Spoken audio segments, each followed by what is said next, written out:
Good morning, student. Our next observe and discuss. या ठिकाणी एक इमेज दाखवलेली आहे. Dirtiness in the surrounding. At the center there is a mosquito, and how these mosquito are developed or where they are developed. कुठे ते वाढतात, कुठे दिसतात पहा. Here there is a water containing bowl. That means a flower pot. याच्यात सुद्धा पाणी आहे फ्लावर पॉट मध्ये. त्याच्यात मॉस्किटो ग्रो करतात. Similarly the thrown either cans or the bottles, which also during the rainy season the water is collected inside it and mosquito are developed. हे जे फेकून दिलेले प्लास्टिक किंवा जे कप कॅन्स आहेत त्याच्यामध्ये पाणी साचतं आणि त्याच्यामध्ये सुद्धा मॉस्किटो डेव्हलप होतात.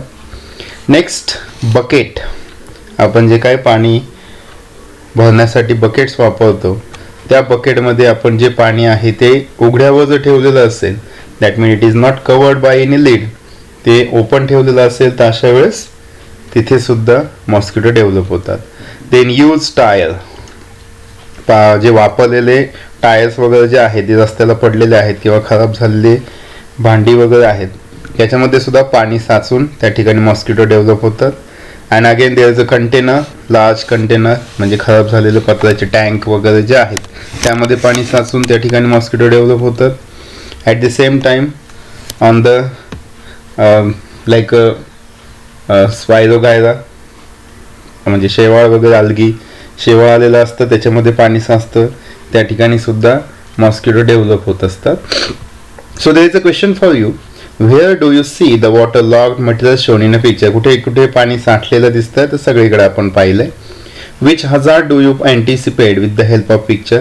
Hazards म्हणजे याच्यामुळे त्रास काय होतो तर सोपं आहे. याच्यामुळे डासांची उत्पत्ती वाढते कारण साठलेल्या पाण्यामध्ये जे डास आहेत ते अंडी देतात. There is a formation of larvae. जर आपण त्यांचे लाईफ प्रोसेस किंवा रिप्रोडक्शन सायकल पाहिली तर सगळ्यात अगोदर मॉस्किटो गिविंग लेइंग एग्स अंडी देतात. Then there is a development formation of larvae in water. Larvae तयार होतात, छोटे छोटे अळी तयार होतात. Then these larvae convert into mosquito. मग तिथे हे डास वाढत जातात. आता डासांमुळे कोणकोणते आजार होतात तुम्हाला माहिती आहे, like malaria, dengue. Okay, so some important diseases of present day. First question, how can we observe personal hygiene? Personal hygiene म्हणजे आपलं आरोग्य किंवा स्वच्छता. आपण वैयक्तिक स्वच्छता कशी ठेवू शकतो किंवा आपण आपल्या वैयक्तिक स्वच्छतेकडे लक्ष कसं ठेवू शकतो हे सोपं आहे. Taking a bath daily. Next thing, washing our teeth regularly. Cutting our nails, cutting our hairs. Similarly, when we are coming from outside, then wash your hands properly. Before eating, we have to wash our hands properly. म्हणजे हे जे आहेत हात धुणे, आंघोळ करणे, रोजचे brush करणे, रोज बाहेरून आल्यानंतर खेळून आल्यानंतर हात पाय स्वच्छ धुणे, हे छोट्या छोट्या गोष्टी ज्या आपण लहान वर्गांमध्ये पाहिलेल्या आहेत त्या केल्या तर आपण आपलं आरोग्य चांगलं ठेवू शकतो. Second question, why should we drink boiled water in a rainy season? हे चांगलं माहिती आहे तुम्हाला. सध्या पावसाळा चालू आहे तर पावसाळ्यात आपण उकळलेलं पाणी किंवा गरम करून पाणी का पितो? There is a simple reason. In a rainy season the water contain in more number of pathogens. जे रोग निर्माण करणारे जे जीवाणू आहेत ते जास्त करून पाण्यामध्ये डेव्हलप होतात. And we have a contaminated water for our drinking. आपल्याला जे पाणी येतं ते कॉन्टॅमिनेटेड म्हणजे प्रदूषित असतं, त्याच्यामध्ये असे पॅथोजन असतात. ज्यावेळेस आपण पाणी उकळतो, when we boil water that time the pathogens microorganism are dead. त्याच्या वेळेस ते मायक्रो ऑर्गॅनिझम किंवा जे रोग निर्माण करणारे, आजार निर्माण करणारे जे पॅथोजन आहेत ते डेड होतात. सेफ पाणी होतं बॉईल केल्यानंतर. Why the clean hands drive is run in a school.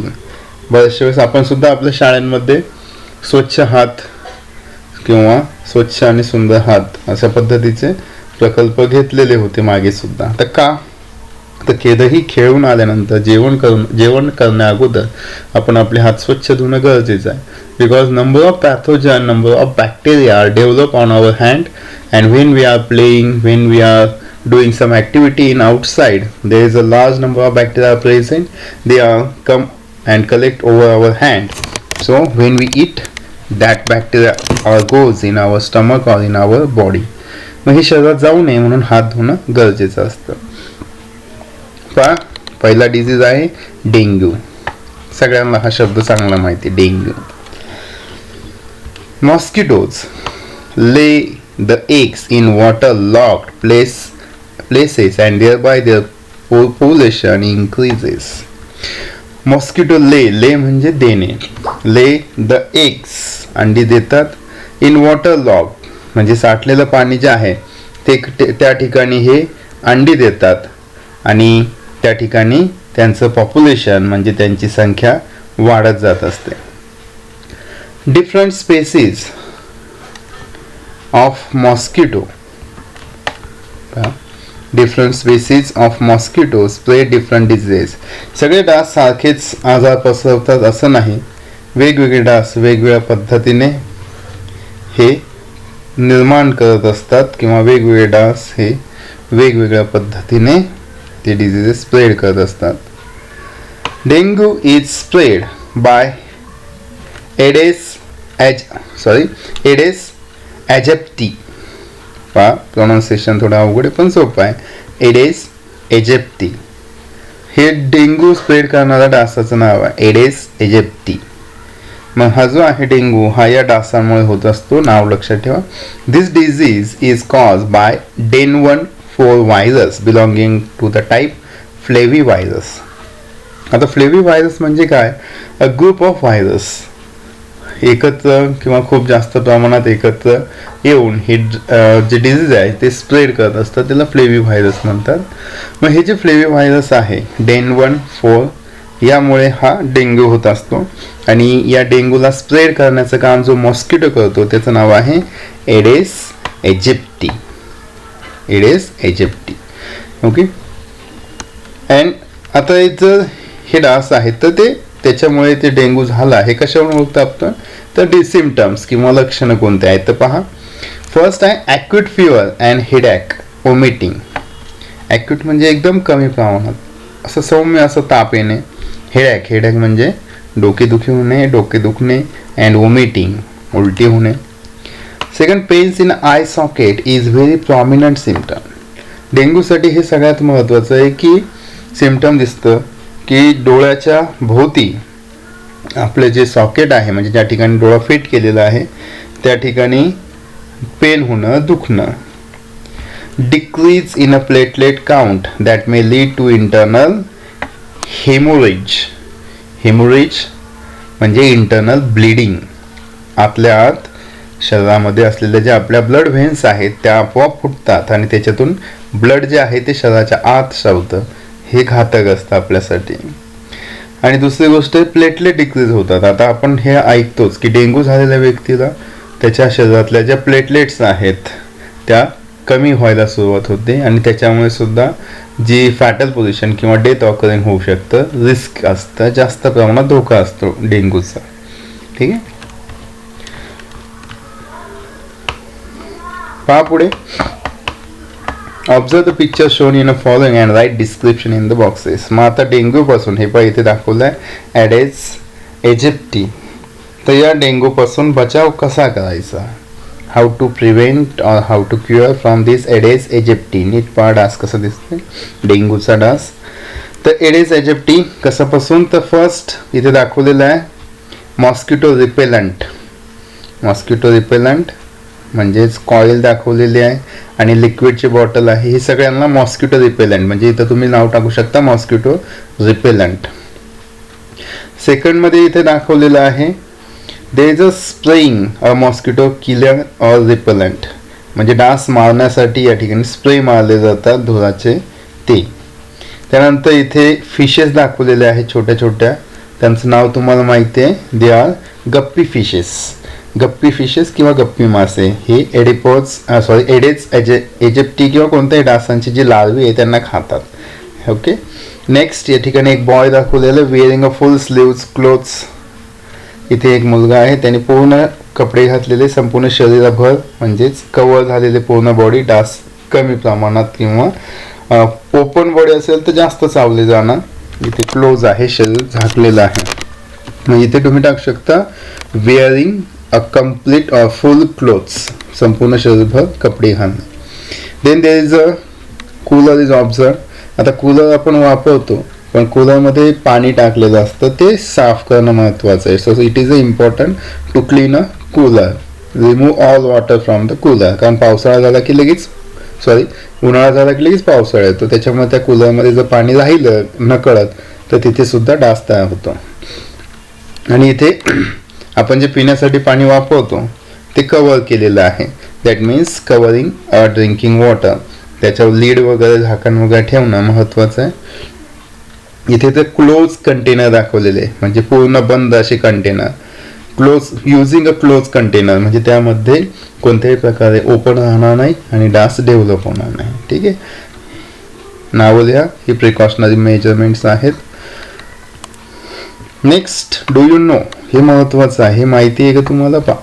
Malaria is spread by female anopheles while elephantiasis by female Culex.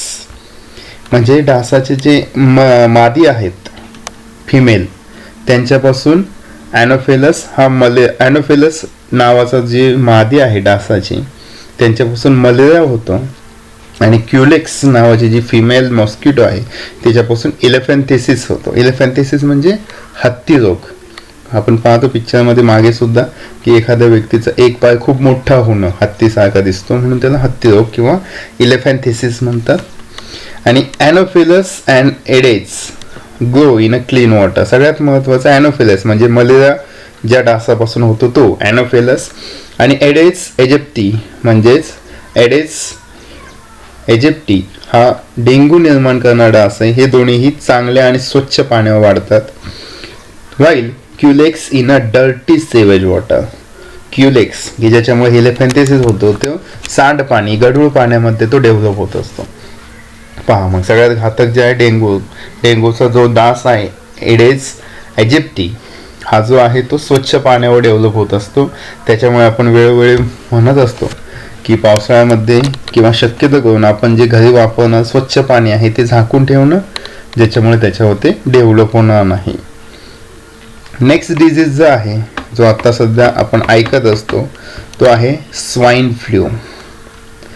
आता हे कशामुळे होतं? Reason of infection for swine flu occurs through pigs and humans. आता याच्या swine म्हणजेच pig, मग डुकरांपासून हा आजार आलेला आहे म्हणून त्याला स्वाईन फ्लू म्हटलेलं आहे. मग हे स्वाईन फ्लू पिग आणि ह्युमन यांच्यापासून तो स्प्रेड होऊ शकतो. इन्फेक्टियस आहे हा सुद्धा. Virus of swine flu are spread through secretion of nose, throat and saliva.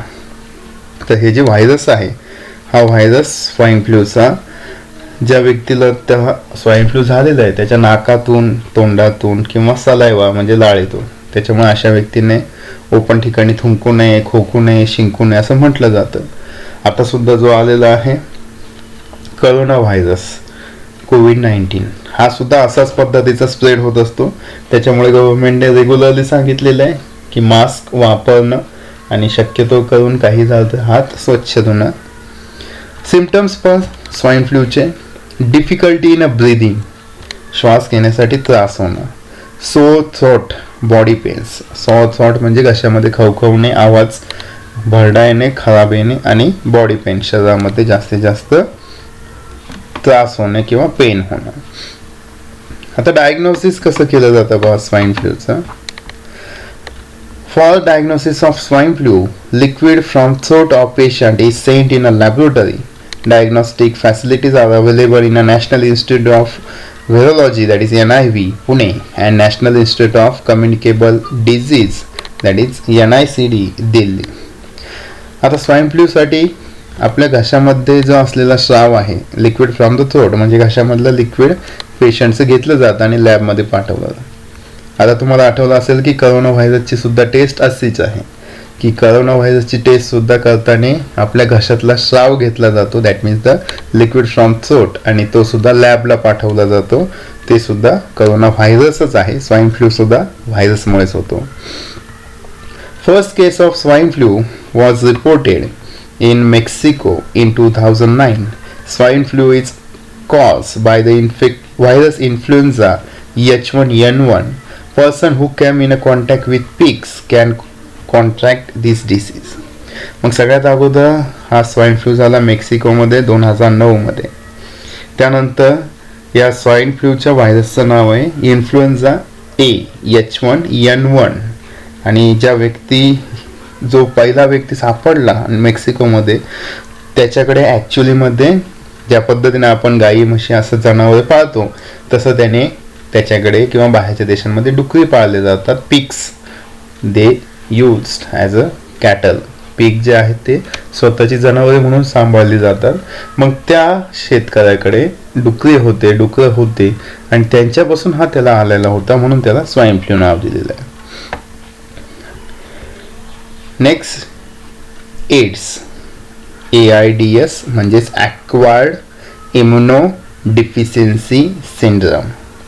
Acquired इम्युनोडिफिशियन्सी syndrome म्हणजे ॲक्वायर्ड म्हणजे घेतलेले स्वीकारलेलं, इम्युनो म्हणजे रोगप्रतिकार शक्ती, डिफिशियन्सी म्हणजे कमतरता झाल्यामुळे, सिंड्रम त्यामुळे दिसणारा आजार. This disease is cause by HIV. हा कशामुळे होतो तर कोणता व्हायरस आहे, व्हायरसचे नाव लक्ष ठेवा. This disease is cause by HIV, that is human immunodeficiency virus. प्रत्येकाचं नाव लक्षात ठेवा. हा एड्स जो आहे तो ह्युमन इम्युनोडिफिशियन्सी व्हायरस म्हणजे HIV पासून होतो. In this disease victims suffer from various diseases due to progressive weakening of natural immunity. म्हणजे याच्यामध्ये असं काही आजार वेगळं होत नाही वेगळा, तर त्याच्यामुळे या एड्समुळे इम्युनिटी पॉवर वीक होते. त्याच्यामुळे सर्दी, खोकला, मलेरिया, डेंग्यू, डिसेंट्री असं कोणताही आजार होऊ शकतो, कारण तो व्यक्ती वीक झालेला असतो, त्याची नॅचरल इम्युनिटी कमी झालेली असते. Diagnosis of AIDS cannot be confirm without test in a medical laboratory. याची सुद्धा टेस्ट जे आहे ते लॅब शिवाय करता येत नाही. मेडिकलमध्ये किंवा लॅबमध्ये याची टेस्ट केल्याशिवाय त्याचे काही सिम्पटम दिसत नाही. ELISA test is use for its proper diagnosis. तर त्या टेस्टचं नाव आहे ELISA. Symptoms of AIDS are person to person or specific. तर याच्यामध्ये कोणत्याही प्रकार असा जसा करोना व्हायरस झाला त्याचे सिम्पटम, स्वाईन फ्लू झाला, डेंग्यू झाला त्याचे सिम्पटम्स आपल्याला सांगता येतात. पण एड्स हा इम्युनिटी पॉवर कमी होतो आणि त्याच्यामुळे इतर आजार होतात. त्याच्यामुळे प्रत्येक व्यक्तीला वेगवेगळे सिम्पटम्स दिसून येत असतात. Always remember, AIDS does not occur due to touching to and sharing the food with HIV infected person और by nourishing the HIV patient.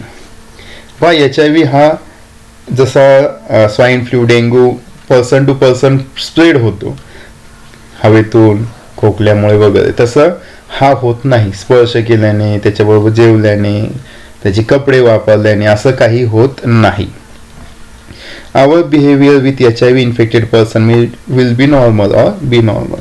त्याच्यामुळे असा जो व्यक्ती आहे ज्याला HIV झालाय त्याला वाळीत वगैरे टाकणं सुरुवातीला होत होतं, पण आता लोक जागृत झाले त्याच्यामुळे आता असं काही करत नाही. Do you know HIV was first reported in an African species of monkeys. हा HIV सगळ्यात अगोदर मंकीज मध्ये होता आफ्रिकेच्या. According to the National AIDS Control Programme and UNAIDS 80 to 85% HIV infections in India occur through unsafe sexual contacts. ठीक आहे, हे झाले डिसीजच्या बाबतीत. नेक्स्ट टाइम ह्या व्हायरसच्या बाबतीत झाले.